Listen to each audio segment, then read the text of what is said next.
Welcome to the Founders Lounge, where business meets bullshit and everything in between. What's up, guys? Welcome back to the Founders Lounge. Whoa, is this my line? I'm joking, man. I'm screwing with you. I'm gonna flip you over. I know, man. We got a little bit of a change up in the episode now. We're gonna start doing business and bullshit episodes. Yeah, it's time. I was sitting around and I was trying to mess around with the back end of the show, and we're doing a good job, I feel like, and people are enjoying it. I'm getting good positive feedback, but we're still not kind of us. Yeah, I just feel I like get the same thing. It feels it's not us in a room, right? Yet it is, but it could be so much better. And it's gonna be. Just kidding. You drop that voice, like, it sounds a little creepy. That's my I'm not gonna go there. All right. One thing though, real quick. Yeah. The farm, the greenhouse at the farm is damn near almost done. Oh man, you've been waiting on that. It looks phenomenal, and that building is huge. And you guys put some time, but what did you say? It was 3-4 months? 6 months almost build? 3 months, yeah. But the whole thing's glass. It's got a covered patio.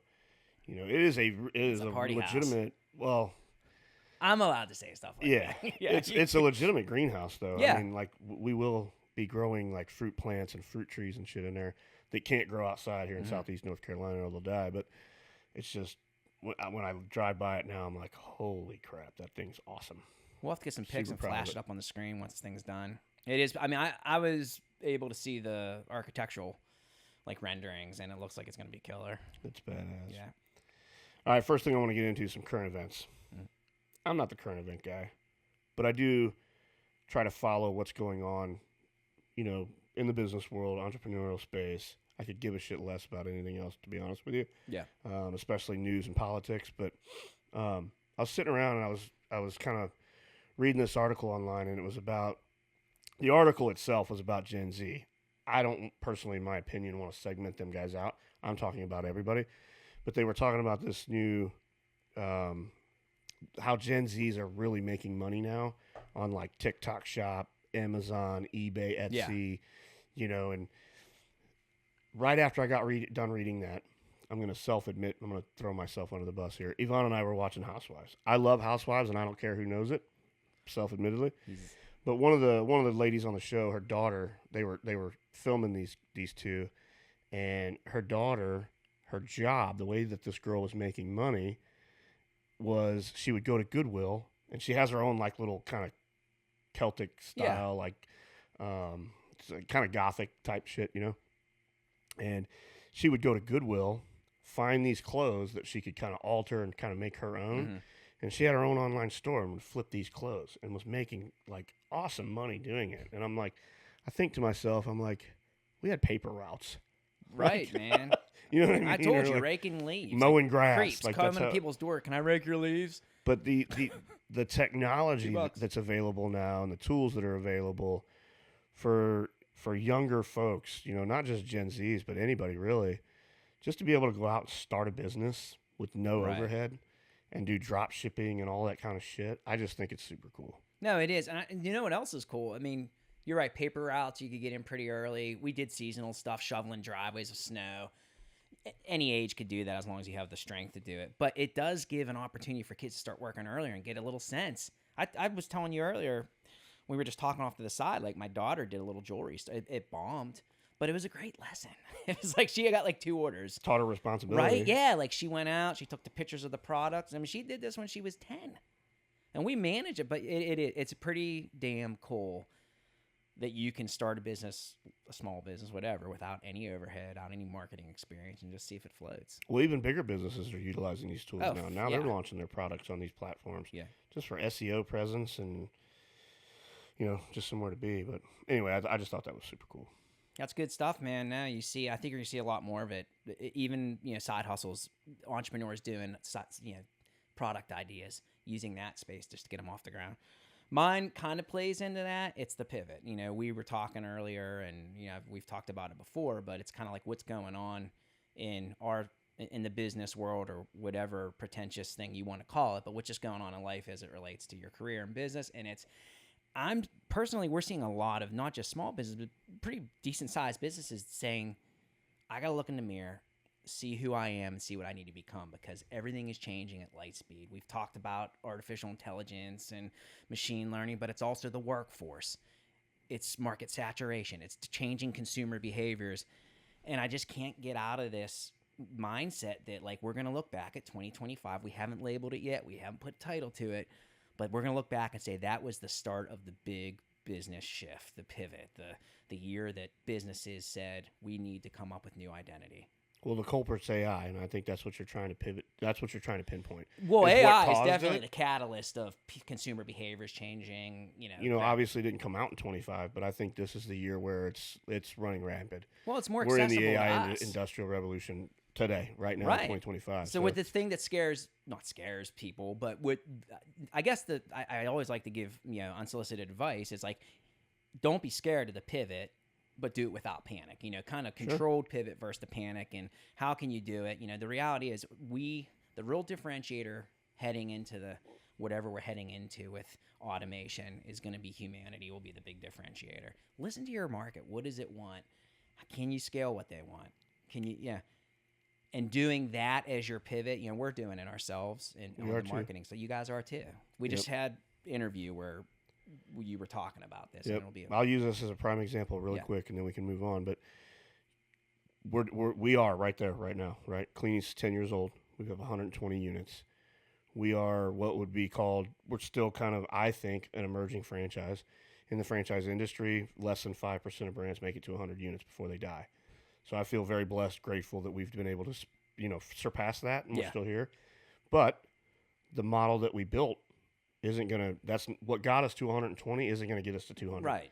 So now with AI and, things needing to be, speed of service needing to be faster, lower labor model, that sort of thing. Those are the pivots. We're there right now. So. Yeah, we're in digital marketing. We were in marketing, then it became digital marketing, and now it's digital marketing 5.0. And we're like, at the end of the day, we produce what I feel is great, badass brand content and strategies to get it out to the world on behalf of businesses. That scene is changing, man. And now we're having, the example I would put is we used to have a ton of professional writers that we utilized. Guess what? 7 years ago, that started slimming down. And now we're having to look at that with everything from design and forward, whatever name the content development career that your path you're in. How do we still take the artist's creative side, harness it to promote brands? And that we're doing the same thing. We're leaning more into video, stuff like that. But I don't think we're alone, obviously. I think you're in a different scene with franchise. We're independent business. But I think we're going to look back at 25. And you're right, AI is just more accessible to all of us now. And we're going to say, man, it's like the COVID shift. Yep. This is the wave after. Yep. So. Pop culture. We were just talking about this. Again, I'm not a pop culture kind of guy, obviously. But I do, I like to follow along with what celebrities are doing what. There's a million of them. And I can rattle off millions of them, tequila lines, you name it. Celebrities Sammy Hagar. are they're all getting into building their own brand or launching their own style of product. But, what's a celebrity? I'll call it a celebrity side hustle, if you will. What's a cool one that you've seen? Well, they're all leaning into skincare now. You gave me this kind of challenge, dude, you need to see what's going on, because it's coming at us so fast with high profile names attached to kind of products. Some of them are great, and some of them are, like you said, it's just cash grab. It's BS. The one that I can't get past right now is Travis Barker, the drummer to Blink-182. Loosely listened to them as a kid, and they're still around. I mean, they're still touring. He's lying. I listened to more underground. I did. I listened to Dinosaur Jr., but I knew who Blink-182 was because it was Disney. They were all over the radio. They were bubblegum punk. No, let's just be honest. No offense to the Blink-182 fans. We have employees that still go to their concerts. So they're making money, but Travis Barker has put his name on a line of skincare products, which he was, 10, 15, 20 years ago, pimply-faced 18-year-old kid with tatted up. You couldn't, like you said, you couldn't even see his skin. I don't understand why Travis Barker, how his appeal would make people like my wife want to buy his skincare, his face scrubs, or And whatever he's doing, it's working. No, I don't know if it's working. It's brand new. It just came out. Oh, I don't know if it's working, but it just. At what point do you say it'll work though? I mean, that dude, like he's got drumsticks and stuff like that's legit. he's an intelligent dude. Yeah, he is. I like him as a man. I'm not saying what I'm saying is I don't understand why what his endorsement has to do with skincare. Anyway, that's the one I'm hung up on. Well, one of mine is like viral social media memes. Yeah, I love sending memes. Like if my wife has access to all my shit. We don't, she knows how to get in there if she wants to. I don't really care. We're not those kind of people. But if she happened to look at my history and who I'm messaging, that's scary. I'm on a couple boys chats in there, and none of it's like really like what I would consider like inappropriate. Like what if I was to send something I wouldn't want my wife to see. It's more stupid shit. It's dumb shit that a 12-year-old would send. But I do kind of pay attention to patterns and things that I see, and a lot of it is what I mentioned earlier, like people promoting their businesses through memes and through social media. But this one I saw the other day was you heard of Kind patches? No. So they're called Kind patches. They're like nicotine patches. How do you spell? Is that like the Kind granola bar yeah. kind? Oh. So they're patches. Literally, they're patches. And the one that I was looking at, it was a GLP-1 patch. God, I'm so sick of literally GLP stuff, man. And this thing did $2.3 million in sales in 90 days. Sold 95,000 units. And they have hundreds and hundreds of, I guess you'd call them ambassadors or like outside salespeople. Like if you and I wanted to start an online store tomorrow and call it Don and Stevie's, we could reach out to them and be a retailer for them and sell them. And they're offering like 20 to 25% commissions on this shit. That's crazy. So do you think it's just because GLP is the hot thing right now? Oh, I'm sure. How's their brand look? I mean, how do you differentiate yourself in that field? I mean, there's tons of them. I don't even know, like, when you talk about branding, I don't know if they have one. Right. I don't. Like, I saw it on a TikTok shop. That's how I found it. They have distribution. This girl was talking about it and how much money she's made selling them. So I'm like, what? That's so crazy. It's like that multi-level. Yeah. Like they again, skincare lines were huge. You had multi-level sales. I'll have to look that up. I haven't heard of it. I haven't seen it. Is it largely on TikTok that you're? That's where I found it, and then I kind of found their website and looked it up from there. But it's big, man. It's crazy. I don't know how that's not being regulated. Resales of GLP products. Sounds like drug dealers. Yeah. I mean, right? no offense. Like, right. let's call it what it is. I got these patches, man. Yeah. Seriously, hey, man. Like, I'll mail them to you in an envelope.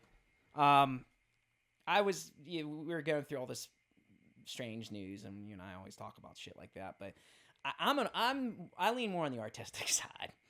And there was a story that I saw about. It's actually out of the United Arab Emirates, and it's about this city there. And the reason I'm intrigued by this, let me preface with this, is because our roads here suck, and I'm always hitting potholes, and I'm like, my suspension is screwed up. So anytime I hear something that has to do with highway improvement, it draws my attention, so I can bitch about how our roads suck. This one is friggin' amazing, though. It's this city for about a half mile on this highway out of the United Arab Emirates. UAE. Thank you. It's just a tongue Spit twister. it out, baby. I'm having a real hard time. So they installed rumble strips, like the things when you go off the road. Yeah. So these rumble strips are designed so if you drive over them for a half mile, they'll play Beethoven's Ninth Symphony. It's insane, and I didn't believe it. I was like, I'm going to call bullshit on it. I watched a YouTube video. Cars, intentionally, it's dangerous as hell. I mean, they're intentionally going off the road to hear. But what I was reading was they engineered them so, like, the groove heights versus the speed of the car. And it's insane, dude. Anyone watching this, just for shits and giggles, give yourself a minute. Type in, I think it's Music Highway, and it'll probably come up, but it's insane. Maybe that's an idea for us. Maybe we should do something that plays Zeppelin and yeah, we need North Creedence. Carolina. I already said Kid Rock or play some classics. But. All right, so something else I want to do. I'm going to start doing these weekly just to be funny and stupid with it. Do you know what a Barbenheimer mashup is? No. So I think where the name came from, I'm pretty sure, the Barbie movie that came out a few years ago. Remember that? Yeah. So apparently it came out on the exact same day as Oppenheimer. And so there was a whole back and forth thing on, these mashups. There was memes everywhere. I remember it, where they were doing like Oppenheimer and Barbie kind of you're more bullshit social. collab memes. Yeah. And so I was like, all right, what two brands would I do a Barbenheimer mashup just to cause chaos? You've got a lot of time. No, you don't actually. So I don't know how your brain squeezes shit like this into it. When I come home from the office, I try to unplug at a certain time, but then my mind just goes every chaotic different direction. It's like I the think ramblings it's dumb of an as shit insane. sometimes. Yeah, I love it, man. But the first one I could think of, or that I thought about, was I'm a big Zen guy, right? Really? So Zen and Mountain Dew. There's I love it's like like a dangerous. Diet. I love a for so diet many Mountain reasons. Dew. Can't stand drinking yeah. regular Mountain Dew, but a diet Mountain Dew, it's like especially on a hot day. And it's good for you, right? A diet Mountain Dew. It's diet. And green. But just think if like Zen has like, I don't know, 10, 12 flavors maybe. Zen and Mountain Dew. The best of It both sounds like I'd worlds for throw me. it up in about 30 seconds. So when you say Zen and Mountain Dew, you mean like a Mountain Dew flavored Zen. Zen. Yeah. Okay. Oh, but I thought you meant like you get the impact of the caffeine and the nicotine. Hey, there he is. I thought you Jamie left. stepping around a corner with an idea. There you go. I thought you left, Jamie. Zen Dew. While we have you, am I doing all right with the audio? Yeah, you're fine. All right. So you would flavor the Zen like Mountain Dew. Yeah. Pitch it. Anything like Zen Cola, It's like Zenny Fruits, you're Fruit just Loops. addicted to Zen. I mean, you're trying to find Zen KFC. I mean, you could do a lot of different, like the candles. KFC did the candle mashup where they teamed up with like Yankee Candles or something, and they have their gravy in a candle. Have you ever? I mean, this has been out for a while. It's disgusting. I mean, but I'm trying to figure out if it's just like kind of a ploy for marketing. But people were buying this crap. You can get gravy scented candles. All right, moving on. We could stay here all day. So one of the things that we want to start getting into is just a little bit of shit, like rants, like things that you're tired of. Not just rants, but rants in business. I mean, this is the Founders Lounge. Hot takes. Yeah, we're on hot takes. Okay. That's what they're called. Oh, well, let me roll into it. So hot takes on business, things that you've went through the last week or things you're sick of or just... If I had to think of one right now, it's people that the word that I'll use is romanticize. Passive income.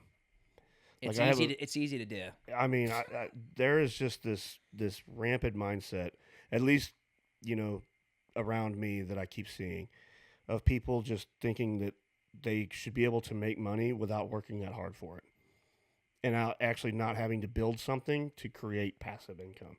You have to build that. Yeah. And in my opinion, people will disagree with this. They'll say whatever they want. And that's fine, but this is my opinion. I don't think there is a such thing as true passive income. Even in real estate, people would consider that kind of passive income. Mm-hmm. You still have to build it. You still have to put work into it before it becomes mailbox money or passive income, right? There's work involved. FU money, yeah. And I just think that that's one thing that's irritating the shit out of me is people have this mindset that, this is going to be passive income. I mean, do you think, because I want to understand it better from you, because I agree with you, but I think it's like how quick at what point do you make it passive? You're right, because there's people that just jump into stuff. They want it immediately. Exactly. They don't want that's it. Like they don't want to put the hustle in. Correct. To get it to the point where it sustains on its own or with the help of others. That kind of, well, I'll get into it later. Mine really is similar. It's just these kind of entrepreneurial carrot phrases to keep people buying more carrots. And what I mean by that is work-life balance. And listen, I'm a marketer. It's all been done. All these cool phrases, passive income, it's all been done. And we just respin it to sound more appealing and sexier to the new generation. The work-life balance for me was just compromise, man. I don't think and we talked about this with Casey, one of our interviews. If you're a builder, an entrepreneurial builder, or your career, you're building, and you're truly a builder, I don't think you ever stop thinking about the build. No. think there's a true work-life balance where I work now, the balance of fun here. I think as a builder, work can be fun. It's just what level of energy you're putting into it. I work hard here. I take my downtime when we go out at night having drinks, talking about our visions and where we want to be. That's still work. Yeah. Right? Go work here, go on a trip. Guess what? On a trip, we're mapping out strategies. Entrepreneurs don't stop. They don't stop. There I guess is no that's balance. yeah, that's it, dude. Doesn't and I exist. guess I'm sick of hearing because we're being sold by a lot of people. And listen, again, I'm the marketer. I get it. I mean, I understand the value of powerful narrative. But when it comes, I think what it's doing is it's making a lot of people feel pretty crappy. Either these kind of, well, there's no work-life balance, or you need passive income. Either you're working too hard or you're not working enough. Where the hell's the compromise for the middle? I've got a whole different. I mean, I'm ranting right now, I got but a whole different. You know, you got people that want to get into business and own a business. They want to be a business owner, but they want the picket lifestyle at the same time. Well, I want to be able to have my weekends. I want to be able to go and enjoy my life. And I respect Then that. don't run a business. That's my 2 cents. And again, this goes back to at what point are they having that conversation? The first 3 to 5 years of their business, or are they having that 5 to 10? Like, there's different. Listen, you work hard. You have to earn it to have fruits of labor. You gotta right? earn it. 100%, brother. But I think the bigger thing is this constant idea that to be successful, you have to. You either have to have work-life balance or you have to be a jackass working all the time. And there's no winning side of that equation for entrepreneurs or builders. You either feel like you're doing enough or you're not doing enough. Yep. And to sustain, you better have compromise. But the build never stops, man. Yep. So that's my rant. That's kind of, and it's coming from a place that lately I've seen a lot of my friends, they're on one side of that equation. It's like, dude, there's no middle. So, all right. What do you got next? All right. This is going to be a good one. We're going to do some rapid B&B episode stuff. What business trends are you over? What business trends am I over? Like, you're just sick of it, man. These are quick. Right now, I am over, like, the influencer mindset. Not influencers, so don't get butthurt when you hear this. I think the influencer market and the way that it's being incorporated in business, this day and age is a necessity. You almost damn near have to have it, yeah. Right? What I'm talking about is the mindset that I would say a smaller majority have. Maybe. I don't know. I don't have a way to gauge it. But it seems to me lately, with me specifically. You're selling products, yeah. Right. They come in with this entitled attitude where they're overvaluing their quote-unquote following, which is their monetary friends and value. Family, too, yeah. You know what I mean? Without thinking about, I'm approaching this business, this brand, this business owner with a partnership. They're not like, at least the ones that I've had a bitch of a time dealing with lately are not doing that. They're not saying, hey, this is the value that I can create with the following that I have built, and this is my value. This is what I think I can do. Can I show you? Yeah. Instead, they're coming in with, all right, if you give me this, I'll give you that. It's like a list of demands. Don't fucking do that. Well, anyway, that's it. So I know we're going to rapid fire this stuff, but that's a good point, and I want to ask you a question. It's this kind of inflated sense of self-worth when there's so many other options. Mm-hmm.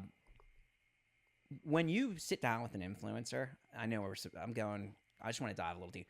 What do you, besides like them telling you this is what I can do for you, do you look like, well, what's the lifetime value of your base? Are they going to buy once because you tell them to, or are they going to keep buying? Like, because I have a lot of brands ask us questions like, we're thinking about doing influencer marketing. What should the contract look like? I do. That would be that's kind of how I approach it. Is it's kind of a combination. Like, what ROI am I going to get by you sharing? In your terms. I'm using their language, not mine. Like, use the Clean's Kitchen for an example. Like, if I ship a box of food to somebody, and all they do is post one story on Instagram the day they get the box, it ain't worth it to me. Not worth it. I don't care if you got 2 million, 200,000. It ain't worth it. That's what I was going to ask you. Like, how do you predict their ability to convert a sale versus just their ability to reach a bunch of There really isn't. It's consistency. We could probably do a whole separate segment on that because I think it would help a lot of brands. A lot of particularly franchise brands are trying to bring humanity back into their large systems. So they're like, well, we can have real faces talking about our stuff. All right, mine is I'm tired of, and I can't believe this stuff's still going on, cold emails. And it's gotten worse in the last 3 months. I know at headquarters we've bitched about it. I'm like, I was asking Dawn, hey, man, have you gotten an uptick in emails? But beyond the cold email, which is like a cold sale, it's the idea that they're going to see if I'm available for a cup of coffee on them. Who in the hell is going to give up an hour of time for a cup of coffee, basically a Starbucks gift card, this day and age? And then if you click on the email, which I'm dumb enough to do, you get a call. And some of these are really integrated and smart. You'll get a call within like 3 minutes. Hey, I don't answer it, but it's still, it's amazing. So that's kind of the quick take on it is A, do cold emails still work? No. And B, is a cup of coffee enough of a call to You know what action? else don't work? LinkedIn DMs. Yeah, I don't Eat a bag of shit. I am not answering 85 LinkedIn DMs. Yeah. Anyway. All right, what do you got? Most underrated business skill. You want to go first? Mine's listening. I just think that that's kind of a lost skill that not too many people are. If they have it, they don't use it. I'll just leave it at that. It's very short and sweet. It's good. What'd you say now? Mine's empathy. I see what you did there. Yeah, I'm trying. Mine's empathy, and I'm not talking about like emotional stuff. There's a level of emotional intelligence. Empathy in that if you want to drive a reaction out of someone, understanding what gets them to move, what motivates them, and being able to stand in their shoes, I think it's huge. I think if you have people on your team that can do that, you can make a hell of a lot more progress as a team versus an individual. So empathy. One thing you would change in the franchise world, jumping around here a little bit. We'll come back to one thing I'd change in the franchise world. Probably the brokerage practice. You know, we touched on that in an interview. So people when you say that too. Don Varady speaks for Don Varady. I'm just going to be honest, man. Yeah. You know, the franchise world revolves around brokerage networks. It does. And there's a lot of good ones. So I'm not demonizing, you know, the industry. I just think that the way that the practice is being done now, it lures people into making decisions that probably aren't necessarily the best decisions. Yeah, and you know, there's not a lot of due diligence involved, and I don't want to label them used car salesmen, but that's some of them are, and I think they're great. It's any industry. I think they're great from my experience with dealing with brokers that bring leads. You're right. Some of them they're there for a year and then they're gone. Like I'll meet you in the middle on that one. I agree with you. It's how the industry's been running forever, but it's you know, they're in it for people who are selling. All right, mine's communications, man, and it's probably because where I live on the brand and marketing development side, and you can speak to this, but it's communications from the franchisor to the franchisee about the importance of staying aligned. Simple as that, man. You're not buying an independent business. You're buying into a collective family, and we sync and rise together. So understanding that if that's not for you, this isn't for you. The transparency of that conversation, I think, can really help a lot of franchises avoid problems in the future. What's one excuse you're tired of hearing from business owners and entrepreneurs? You just kind of touched base on this. It's not really an excuse, but I'm going to go with it anyway. It starts with the sense of entitlement. You were saying with influencers. Mine, again, it's where we live, is brands that are young and having kind of this inflated sense of self-worth, which they should because they have a great concept that their friends and family like, and they're expecting everyone to be as passionate about it as they are. So it's a great opportunity for you. Your agency would do great with this. There's no capital to fund it. There's no true long-term vision, but you're a dumbass if you don't take this opportunity. Again, it's not an excuse, but it's kind of like, yep. I never, ever, when I started our agency 15, 16, 17 years ago, thought that way. I never asked for people just to latch on because it was important to me. And I see more and more of that going on. Mine would probably be, I don't have time.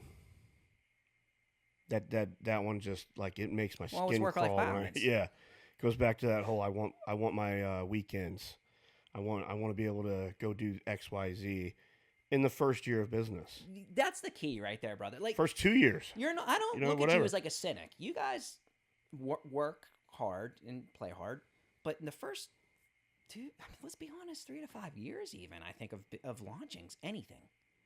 I mean, I hear it all the time. I don't have time. Away. I don't have time. We all have the same 24 hours in a day. Yeah, we do. You know, you've got 3 hours to sit at home on the couch at night, watch TV. You know, I'm sounding like an asshole, man, but it's the truth. You it really just, are. It just, You it really just bugs me. It irritates the shit out of me. Anyway, moving on. It's you have to earn that feeling, and people want it way too quick these days. I feel. All right, mine. Okay, craziest thing you've seen monetized, recently. Something that makes money. Feet finder. Oh, really quick. You've been on my phone. I do, man. It's a running joke in the office. What is it? Feet finder? Oh, is that like a legitimate brand? Yeah, no shit. Yeah, it's a real app. People pay money to see pictures of people's fucking feet. They got feet fetishes. God bless you guys. You don't know what there. this is? You've never heard of Feet Finder? That's a hard sell, man. Anyone that's worked in a Foot Locker could tell you that. There's so friggin'. There's somebody on our media team, man. I mess with her all the time. I'm like, hey, listen, I'll take my own pictures of my own goofy little feet. All you gotta do is just manage the app, collect money. Like Hobbit feet. And she's like, I am not managing a Feet Finder app for your damn sweaty old feet. Somewhere out there is someone that would pay for a couple of smashed short toes. I know, right? I'll get in it with you. Again, I mean, shit. That could be our... Yvonne always tells me I got cute little feet. So I'm like, hey, let's monetize these babies. Your side hustle. This little piggy toes. Yeah, man. Mine, it's a little bit more traditional, but it's a phone umbrella. Have they been around for a while? Have you heard of it? What is a phone? It's like a little umbrella. It's literally a little human, like a human umbrella. It looks like a baby doll umbrella. Like I think a manufacturer did a pivot. It's like these things aren't selling for the baby dolls. Let's make them phone umbrellas, and dumbasses will buy them. No offense if you have a phone umbrella. I'm looking for my phone. It's literally a little umbrella, and it attaches to the phone, and you pop it open, and it attaches like magnetically or suction, whatever. And it's meant to keep it shaded or out of the rain. And I'm like, dude, you look like an idiot. No offense, but and if you have one, I'm sorry. But I live in an old, do you know what it reminds me of? I live in an old person's neighborhood. Hold on. I live in an old person's neighborhood. I'm admitting it. It's basically a retirement community. We bring the age down to the average age to about 65, 75. There are a lot of older women that put their puppies in baby strollers.